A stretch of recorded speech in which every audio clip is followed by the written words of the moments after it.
Daniel's just introduced our guests. I'll just go through them very quickly again so you know exactly who they are. Starting on our extreme left, although not politically, I wouldn't have thought, is Chris Reid from Neometals. Next to him is Ryan Parkin of Infinity Lithium. In the middle there is Keith Coughlan from European Metal Holdings. Todd Ross, who you've met from Nordic Nickel, and also Dr. Francis Wedin, who you've met just now from Vulcan Energy Resources. Gentlemen, thank you for joining us on this session. The common theme is that every one of you has projects and assets in Europe. So we wanted to talk a little bit. We've just had the US and the UK extolling their critical minerals virtues in the last session.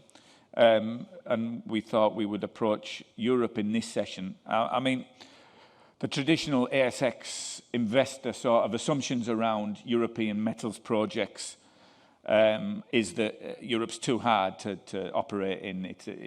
People don't want mining there. They don't want raw material production and processing there.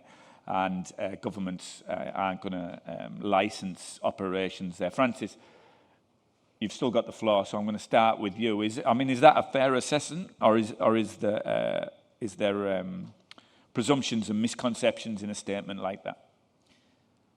Look, I think that has been the case, and yeah, it has been hard to develop, and that was my background as well.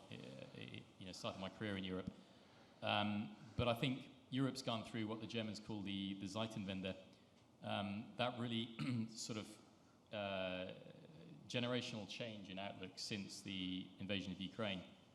And I think there's a realization now, which has been building for a while, but there's a realization that they've completely given away energy sovereignty, critical raw material sovereignty, and they need to regain this. And look, Europe moves slowly, EU moves slowly. That's been frustrating, I think, for everyone. But I think now we're really starting to see the rubber hitting the road, the Critical Raw Materials Act being passed, but also serious funding schemes coming into play now. So I think it goes in peaks and troughs. The EU was ahead, I think, of the US until the IRA. The IRA stole a march on them. I think the EU is coming back now. I think you'll start to see projects getting public funding now, serious public funding as well. I know we've got some applications in play there. And I think public acceptance, I mean, we've taken a different approach. As I said, we're on the upstream, we're renewable energy production with a water extraction circuit, so it's not a mine. But I think for mines as well, I think there's that realization that it has to happen, and I think people want it to happen. Thanks, Francis. Keith, can I ask you, obviously, your company has a lithium project in the Czech Republic. I mean, Central Europe, a former Eastern Bloc regime there. What are the attitudes from government and community around mining development? Are things, as Francis is saying, for Germany and perhaps in more Western Europe, is it a similar situation? Are attitudes starting to change? Yeah, attitudes are definitely starting to change, and I think the CRMA, the Critical Raw Materials Act that Francis mentioned, is having a significant impact on that. We're a little lucky. We are re-entering a historic underground tin mine. That's our business plan. And this mine operated off and on for over 600 years. And I think that's something that we forget a little from this part of the world when you talk about mining in Europe. There is a very, very long history of mining. It's just for the last few decades, they've kicked the can down the road and made it someone else's problem, generally Africa. But there's a very general realisation that's no longer an option. It's a global environment. The sovereignty that they have lost, that Francis mentioned, very much they want to get back. So we see a strong support at a local level, and slowly that support is permeating through the regional, and now we have very strong support in Prague at a federal government level, and a lot of that has been because of the slow progress of the CRMA, but the fact that it has now been formally adopted, it definitely flows all the way through. Thanks, Keith. Todd, in Finland, as you mentioned, there is there's probably a more recent history, or the mining industry is a more modern one than it is in many other parts of Europe. But we're obviously, there doesn't seem to be a big European financing community, private finance community, for projects in Finland. Why is it that a company like Nordic is on the ASX trying to raise money for a finished project? That's the million-dollar question. I mean, I think that's definitely part of the challenge, and something I brought up recently at a conference in Sweden. In fact, why is it that a junior ASX-listed company funded predominantly by retail investors out of Australia is using that source of capital to develop and explore critical minerals projects in Europe, when there's a lot of discussion. Obviously the Critical Minerals Raw Materials Act is about trying to secure supply for Europe. It's looking at how can that the funding sources be applied and be available to earlier stage projects, because obviously there's demand coming. We can see that, and a lot of what I was seeing before I got involved in Nordic when I was at BNP Paribas was really about what was quite theoretical. There's a discussion about the energy transition. There's ambitions that are being set and targets that are being established, but not a lot of dots being joined. In terms of where is it going to come from and how is it going to be funded.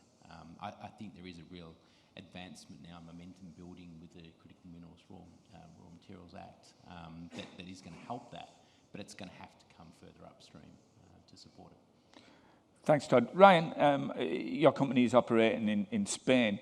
How do you frame the opportunity that you're presenting to the national government, to the provincial government, to the local community? How does that look as an ASX-listed company?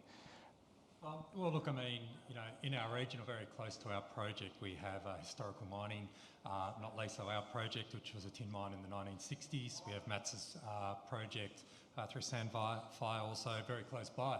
But, really, in terms of San Jose, it's all about in and around our social licence and the changes that we've made to be accepted by the local community. And we've really seen that flow upwards. I think that level of support from the top down is there. We can see that at the European level. We've benefited through a recent grant at the national level, but it's really changing the hearts and minds at the local level that has seen a massive change in the acceptance of our project. Also, really framing the discussion away from purely resources. I think we're all here involved downstream, attracting other industry through renewable energies aligned to our project, but also that understanding there's generational opportunities to build industry in our region and locally in traditionally places that are suffering economically and really seeking for that next opportunity.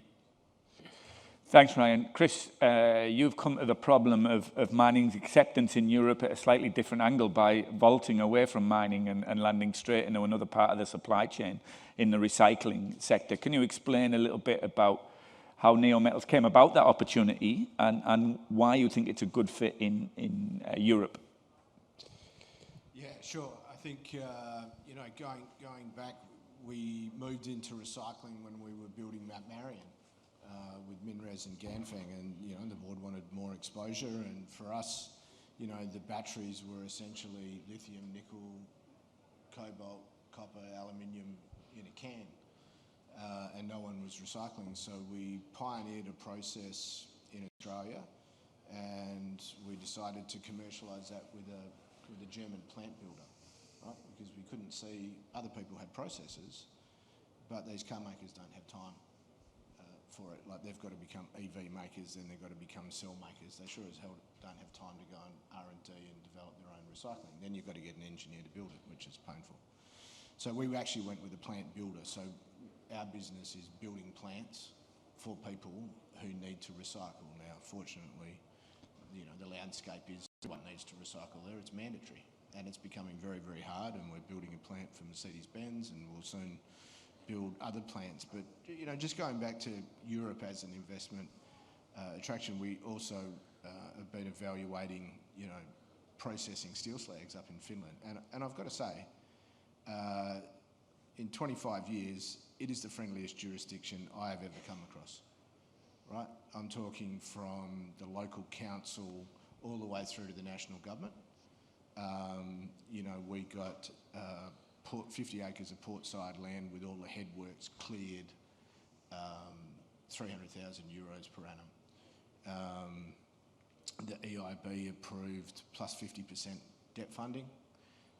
The Finnish import-export guaranteed 80% of the commercial bank debt. That was actually cheaper than the EIB. Business Finland, a 15 million euro capital subsidy. Unfortunately, the prices last year halved, so it's hence why that project's not going forward. But, you know, full environmental approvals in a year, everyone trying to do whatever they can to get projects built and more jobs, right? Which is a complete inverse of what I find now in Australia. It is almost like it has got worse.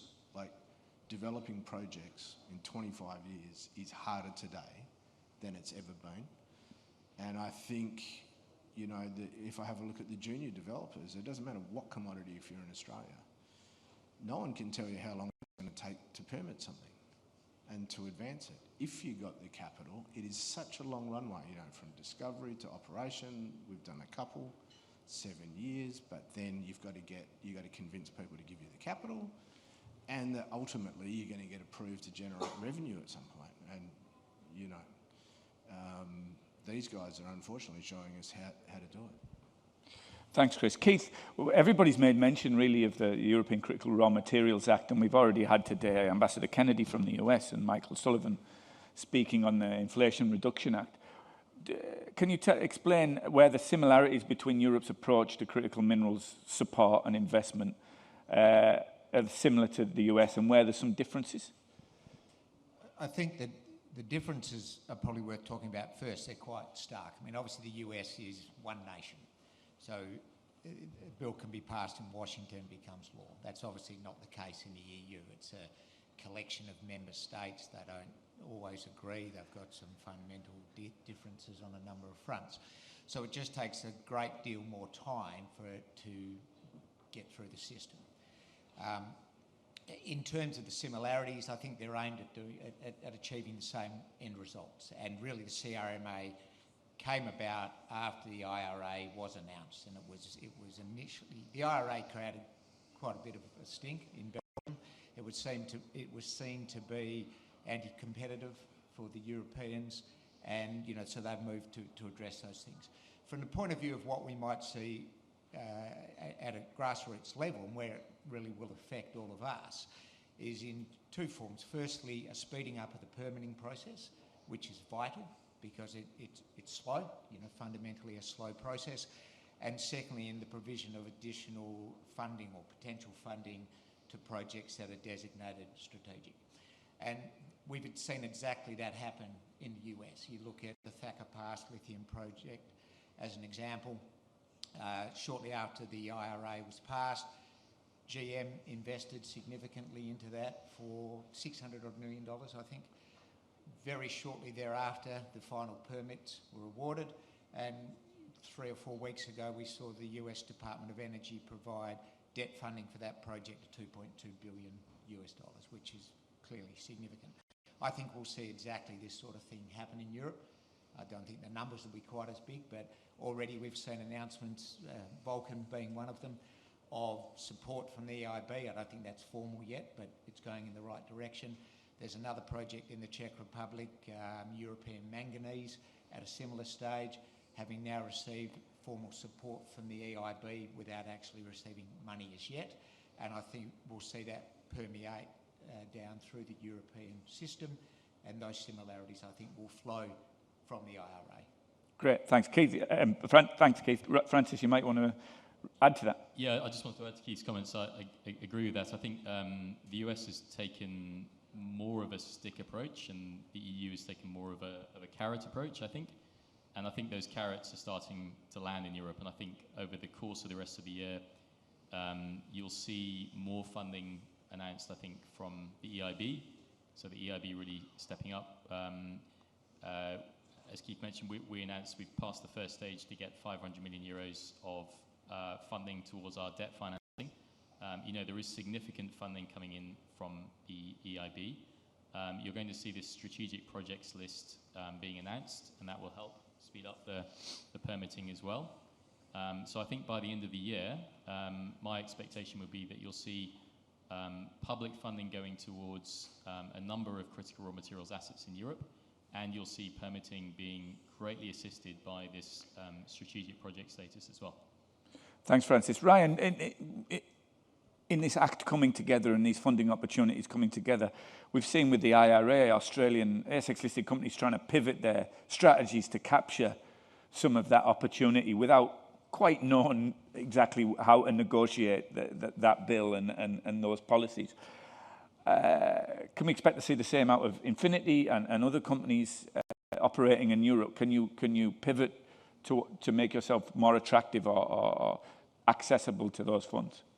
Well, look, I mean, I think primarily with our project, the offtake and I guess the end product at the end of the day will always be aligned to the European market. I mean, how that market plays out in the midterm, ultimately where, some of these midstream opportunities might lie in the value chain of global producers and those agreements between, the US under the IRA and Europe remains to be seen. But I think over the longer term, definitely European projects will hold a natural advantage within Europe per se.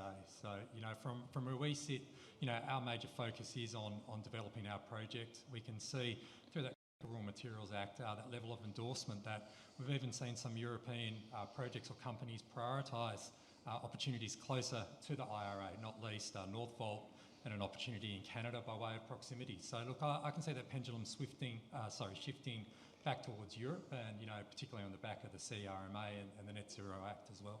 Yeah, thanks, Ryan. Chris, Francis mentioned the carrot and the stick and suggested that the CRMA will be contains more carrot than stick. But there's also stick elements to it, the CBAM, the carbon border adjustment mechanism coming in.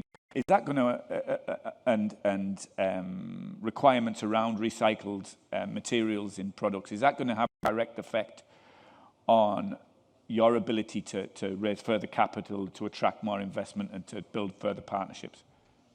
For us, it's good news. So recycling's mandatory, and then you've got to have recycling efficiencies going from 90 to 95%. And then that transitions into minimum recycled content in all battery production in Europe. So, I think the CRMA is more of a carrot, like the Inflation Reduction Act is a carrot. The intel or our working hypothesis is that the majority, and we're going to talk hundreds of millions of euros, will end up flowing into the EIB. It's most likely that you'll find up to 50% of the funding requirement will come from concession, well, not concession. I mean, I'm not sure about the interest rate, but the terms might be a little bit more concessional. To the extent that they can't get the money out quick enough, they've flagged that they can look at 25% grants, so that the original owner of the project might only have to come up with 25% of the capital. Now, from their lips to God's ears, I think that'd be great. In terms of the carbon border adjustment mechanism, that just makes foreign material more expensive to import.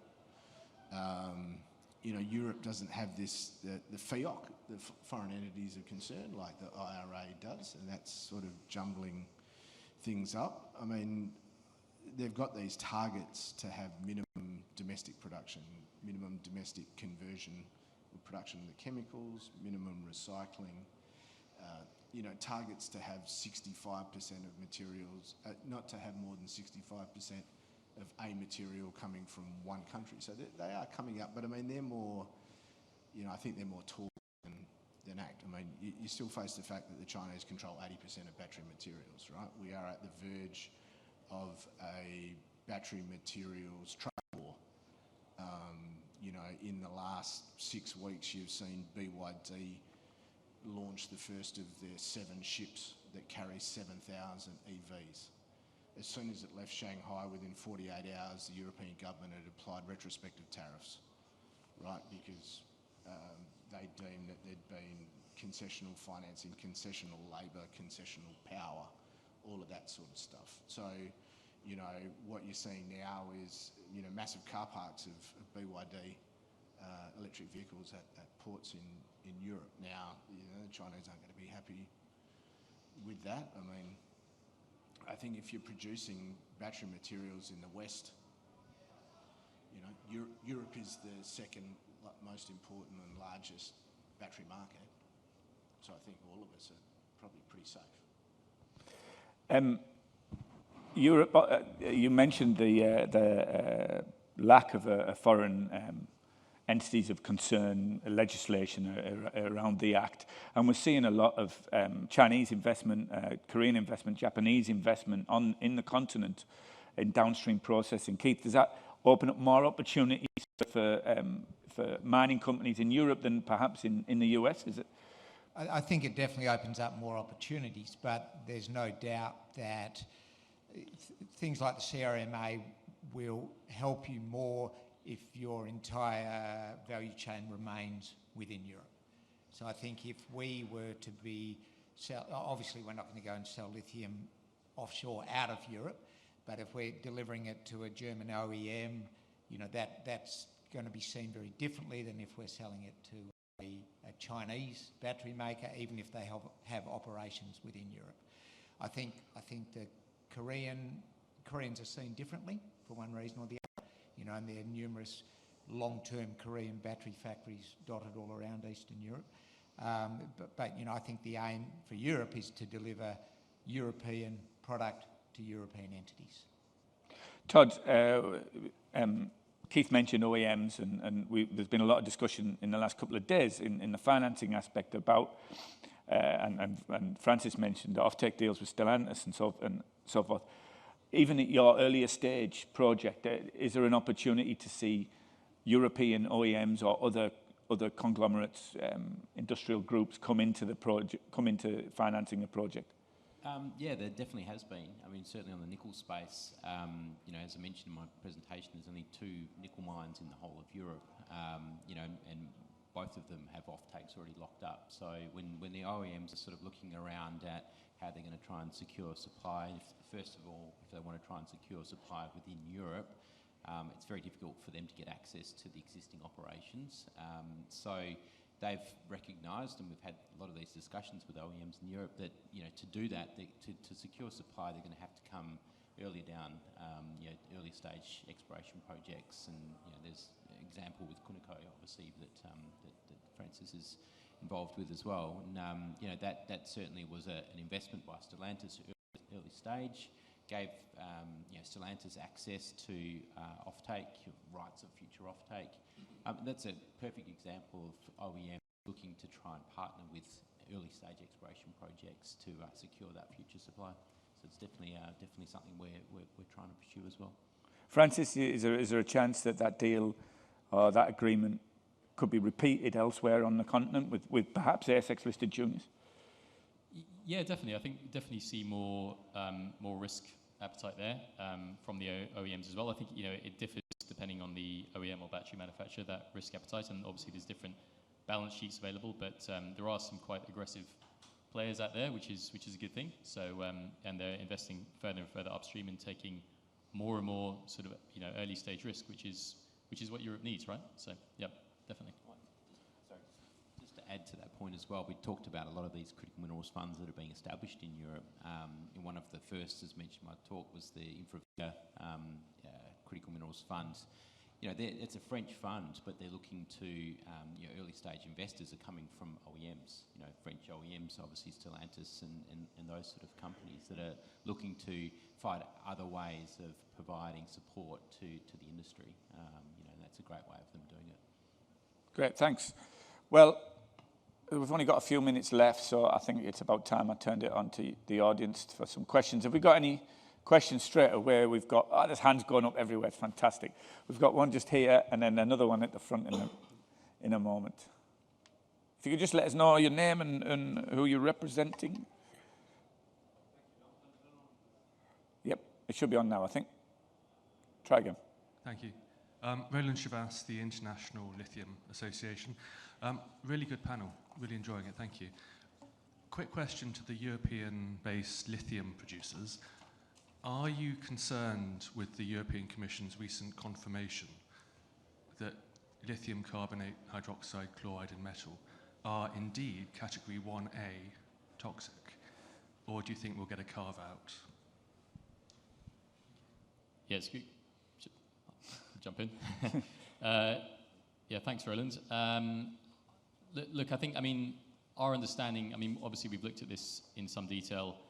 I'm sure, like my fellow panelists, our understanding is that the materials that we're producing, we're already taking all the precautions that we would need to take if it was, reclassified in a higher category.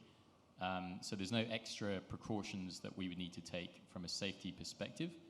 I think messaging-wise, it's a bit unhelpful, but it's kind of the way the EU works. You've got this random agency which is disconnected from all of the others, which is sort of following its own path. I think there's certainly a ways to go with that, and I think there's a chance that it might not get up. I think if it does get up, though, it's not a big issue because I think we're already taking all of the technical and safety precautions with a hazardous classified material anyway. And I would note that I think other things like cobalt are classified in a similar classification as well. And obviously there's cobalt refineries in Europe. There's already existing lithium refineries in Europe, so I don't see that as being an issue for any of us. Keith or Ryan, did you want to add? Al? I have nothing to add to that. No, look, I think Europe's very heavily invested in developing their lithium-ion battery value chain, and obviously the automotive industry is critical socially for Europe to be moving forward. So I think, technically, but also common sense prevailing, there'll be an avenue forward. Chris, did you... Yeah, look, one of the things I think overlooked in the Critical Raw Materials Act in the EU is the statutory maximum permitting time.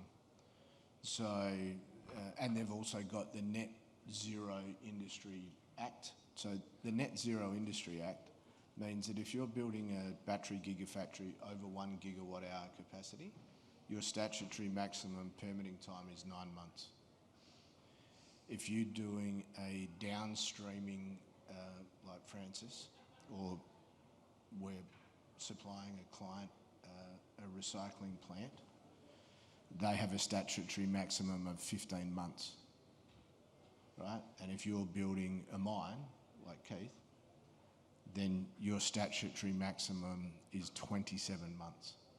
So that gives the certainty that the industry needs, financiers needs, the equity markets need, that providing you best practice, which all of us have to comply with because we're listed on the stock exchange, that you can expect your permits in an unprecedented amount of time. The Americans don't have that yet, although I've seen there's an EPA Act for it to encourage it in retaliation to the EU. But now you've got a battlefield in Europe that these guys are just basically saying, build the battery plants, then you can build the chemical plants and you can build the mines.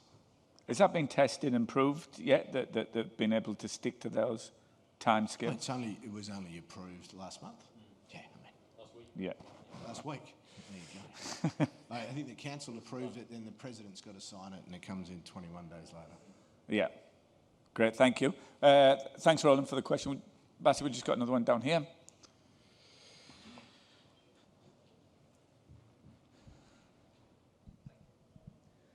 Yes, hi, my name is Thomas, and I represent myself as an investor. 2 questions. First one to Francis.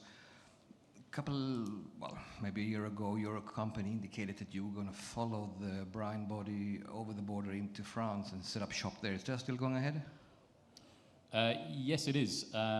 We have license applications in France. It's the same resource, same reservoir. Those license applications are progressing, is my understanding. So it's definitely part of that future pipeline that we showed there on the map. Very good, thanks. And the second question to Todd. Being from Finland myself, I was just curious, did you have to strike up negotiations with the local Sami population in the same way as we do in Australia with the traditional owners? Good question. No, we're operating south of the Sami area, so it's about 60 kilometres north of where we are. However, the landholders where we operate, the main land users, Metsäluhtus, so the forestry department, the main land users beyond the forestry department are reindeer herders, but are different to Sami. So they have different rights, and we have a very good relationship with the reindeer herders there. Thanks, mate. Thank you, Thomas. Do we have any other questions? Oh, we've got one just behind us. Thanks very much for the panel. My name is Mari and I work for the Commonwealth Department of Industry, Science and Resources. So we heard yesterday from GHD that it's important to have infrastructure to support industry, and certainly, Francis, you gave the example that you're using the nearby chemical processing area to build your plants and so forth. So I was wondering to what extent, because sometimes that infrastructure also includes common user processing facilities. So I was wondering to what extent in your various countries that you're operating in, are you seeing or using common user processing facilities or infrastructure, and to what extent does government support that use as well? Thank you. Who wanted to take that first? Francis? Yeah, thank you. I mean, we are utilising existing chemical parks for the downstream, or a park, I should say. And as mentioned, we're using essentially a chlor-alkali process which has been used in the park for over 100 years. So there's a lot of synergies with existing infrastructure there. In the upstream, we are utilising existing geothermal infrastructure. And I think it goes beyond infrastructure as well. It also goes to local expertise.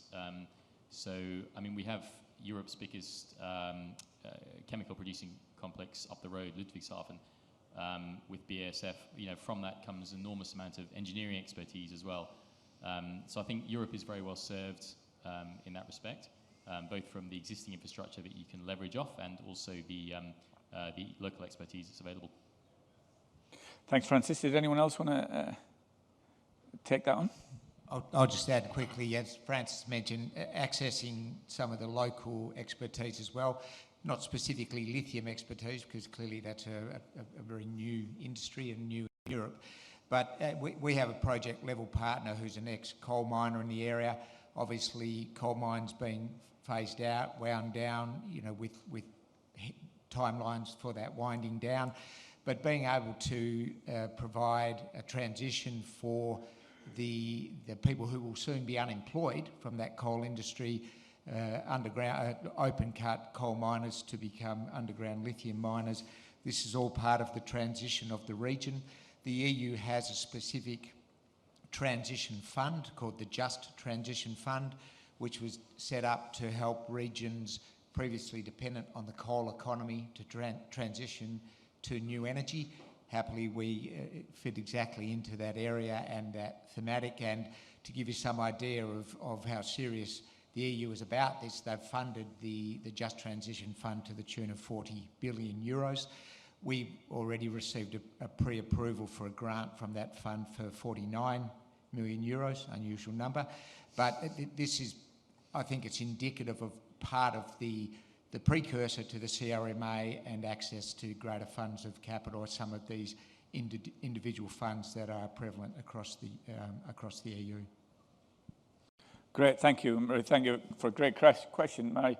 Unfortunately, that's all we've got time for. We're already overrunning, and so we're going to have to pull up stumps there.